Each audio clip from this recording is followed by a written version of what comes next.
तो जब इनका हकीकत बाहर आने लगा उस समय हम लोगों ने जब आवाज उठाया था 2021 में भी सबूतों के साथ, और आज भी मैं बोलता हूं हर पत्रकार से, योगी जी कुछ न करें, किसी भी निष्पक्ष पत्रकार को एक्सेस दे दें कि रजिस्ट्री ऑफिस में जो उस समय रजिस्ट्रिया हुई थी उसके डिटेल्स दे दें। ये तो डकैती थी ना, और ये आदत हुई, उस समय अगर कार्रवाई हो गई होती तो मन में दहशत होता। तो ये बात तो साबित हो गया कि जो जगह जगह देश भर के मंदिरों के आसपास इस तरह की खबरें आ रही है, ये दुखी करने वाली है। सनातन में यकीन करने वाले लोगों को, जो सनातन सच्चे धर्म, सच्चे मतलब उसका जानते हैं, उनको आहत करने वाली है। इन लोगों के लिए धर्म सत्ता पाने का साधन है और मंदिर पैसा कमाने का एक जरिया है, इसके अलावा कुछ नहीं। लोगों की भावनाओं से खेलते हैं। धर्म का इस्तेमाल कुर्सी पाने के लिए करते हैं, और कुर्सी पाने के बाद मंदिरों पर कब्जा करते हैं, कब्जा करके पैसा कमाते हैं। दूसरी तरफ आरएसएस ने चिंता जाहिर की है जिस तरीके से फंड का मिसयूज का पूरा मामला है, उसको लेके क्या कहें? ये सारे लोग अपने को इनोसेंट बनने की कोशिश कर रहे हैं। मैं स्तब्ध हूं कि अब तक राम मंदिर पर माननीय प्रधानमंत्री जी का, गृह मंत्री जी का कोई स्टेटमेंट नहीं आया। सबसे ज्यादा अगर किसी ने मंदिर का इस्तेमाल किया होगा अपने लिए तो माननीय प्रधानमंत्री जी रहे। और इस देश में एक ऐसी परंपरा चल रही है, मैं एक उदाहरण दूंगा। सीएपीएफ पर बोलते हुए मैंने पिछले बार पार्लियामेंट में कहा था कि पहलगाम का इस्तेमाल का शहीदों का इस्तेमाल वोट पाने के लिए कर दिया गया। वो ऑन रिकॉर्ड है, वो मेरे स्टेटमेंट से काट दिया गया है। यहां प्रधानमंत्री जी सबसे ज्यादा खामोश क्यों है? प्रधानमंत्री जी क्यों नहीं बोले? उन्होंने तो ट्रस्ट अपने हाथों से बनाया था, एक एक आदमी को खुद चुन चुन कर रखा था। तो जिम्मेदारी माननीय प्रधानमंत्री जी क्यों नहीं ले रहे हैं? हमारे तो गार्जियन है ना, हमें तो उनसे अपेक्षा है।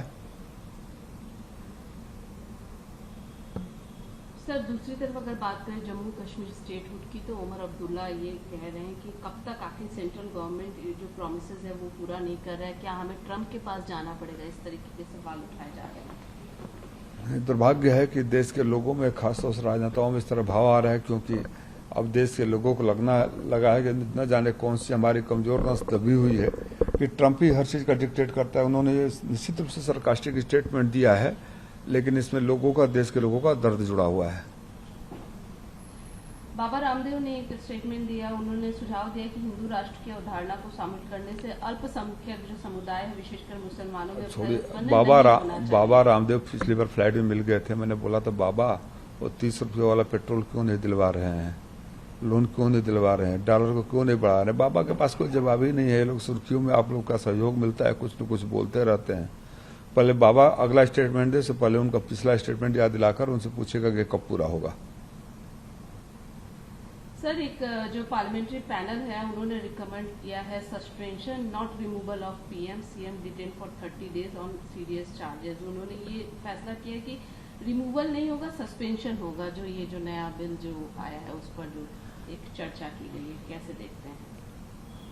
मुझे लगता है कि न्यायपालिका, हमारे संविधान बनाने वालों ने जो कानून दिया था, अगर उसका पालन हुआ हो, सही मायने में पालन हो, मिसयूज न हो, और खास तौर से लोगों के मन में भय इसलिए है कि वर्तमान सरकार, जैसे हेमंत के साथ झारखंड में हुआ, आम आदमी पार्टी के साथ दिल्ली चुनाव के बाद हुआ, अब इसको अंडू कैसे कर सकते हो आप? कानून का निष्पक्ष रूप से अगर ईमानदारी से पालन किया जाए तो इस तरह की बातों का कोई मतलब नहीं रहता है। लेकिन जो वर्तमान कानून का सरकार दुरुपयोग करती है, उसके बाद फिर और कानून लाती है, तो लोगों के मन में डर है कि लोकतंत्र का गला घोटने का यह प्रयास है। अभी दिल्ली सरकार को हटा दिया गया, जेल में डाल दिया गया था मुख्यमंत्री को, उनको झारखंड के मुख्यमंत्री को डाल दिया गया था। बाद में कोर्ट का क्या फैसला आया? तब तो आप जिसको चाहेंगे उसको पहले सस्पेंड कर दीजिए, जेल में डाल दीजिए, फिर पार्टी ऊपर कब्जा कर लीजिए, पार्टी के ऊपर बीजेपी का लेवल चस्पा कर दीजिए। ये मजाक ही ना, जिस पार्टी को 850 वोट मिला हो पूरे लोकतंत्र के चुनाव के इतिहास में, उसको आपने बैठे बैठाए 20 सांसदों का चौथी बड़ी पार्टी बना दिया। तो जो लोकतंत्र का चीरहरण हो रहा है, उसका एक और ये नया तरीका है। धर्मेंद्र प्रधान ने उन्होंने ऑर्डर दिया है कि एक्शन लिया जाए, पेपर प्रोक्योरमेंट जो वाला मामला है उसमें एनसीईआरटी। प्रधानमंत्री को एक्शन सबसे पहले उनके खिलाफ लिया जाना चाहिए। इस देश की परंपरा रही है, इनको सीखना चाहिए आडवाणी जी से, अटल जी से, और उनको छोड़ दो अपने राजनीतिक पूर्वजों से भी सीखना चाहिए इतने बड़े स्कैम, इतने बड़े घोटाले, इतने बड़े बच्चों की जिंदगियों के साथ खिलवाड़ अभी भी कुर्सी पर बैठे हुए हैं। नैतिकता का तकाजा तो यह है कि उनको इस्तीफा दे देना चाहिए।